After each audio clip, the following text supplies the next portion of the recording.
my name is Christina Frayne, and I'm going to be doing a gear review for the brand new REI Halo Plus 25 Women's Down Bag.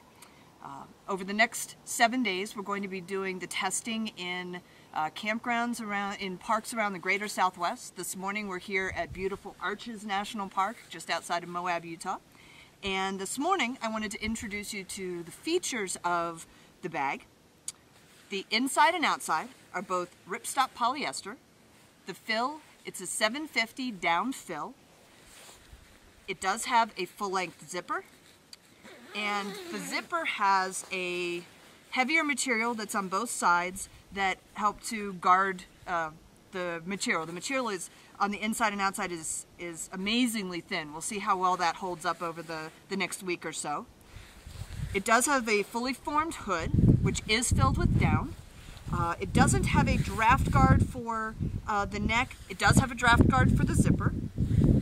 Has pull strings to close down the face hole, and it does close down quite small if you needed to. The shape of the bag, classic mummy. It does have a much smaller foot box for a female figure. It gets much wider around the top of the bag, so it looks like it should be fairly comfortable. And I am 5'2", 118 or so pounds, and it's a big challenge for me to find a sleeping bag that actually keeps me warm at the temperature rating, around 25 degrees in the case of this one, and we'll see how it does. We'll be testing it out over the next 7 days and put it through its paces. Good morning. I have had the bag out now for 3 nights, and I wanted to give you an update. The coldest night so far has been 39 degrees, which was last night, and the bag worked like a charm. Again, its rating is down to 25.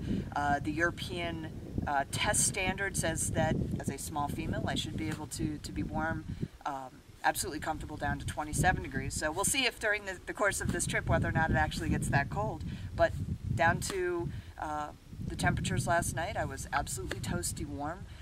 The thing that has pleased me the most so far is that even at warmer temperatures, like the first night was 57 degrees, in some of the old sleeping bags that I had, my feet still would have gotten cold. The foot box on this thing has worked like a charm. The shape of it, the amount of fill that's down here, the closeness of it's a fairly small foot box. It's worked beautifully. Some of the features that I've noticed on it, the drawstrings to close where your face is, it's 2 different fabrics. One is like a ribbon and the other is actually a bungee. And what I found, and I'm guessing that this is what the REI manufacturers were looking at, is that because they feel different, you know which one to pull. That the flat one pulls the top of the head area, and the bottom pulls the under your chin.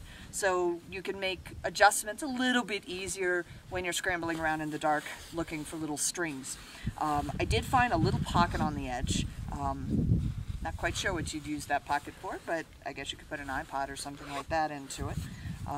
The zipper guard has worked quite well and has protected the fabric pretty good. You do still have to be a little bit careful about catching on the outside. Inside definitely isn't going to be a problem, but you still want to be a little bit careful and make sure that you don't end up catching the outer fabric. So those are the notes so far. I like it immensely up until now, so we'll see what happens over the next couple days. So the 7-day gear test is now completed, and all in all I really like the bag. There was only one night where I actually felt cold. I woke up when it was 30 degrees on a night when the temperature ultimately dropped to 21 degrees. I felt cold around my hips. To be able to sleep through the rest of the night, all I needed to do was climb into my Thermalite bag liner and put on an extra pair of pants. Otherwise, I was toasty warm. The other nights, they all ranged between 32 degrees and 57. My feet stayed warm, my torso stayed warm. The bag worked wonderfully. In terms of durability, bag seems to be in really good shape, even after stuffing and unstuffing it for 7 days. In a couple of weeks, I'm going to be heading into the Grand Canyon.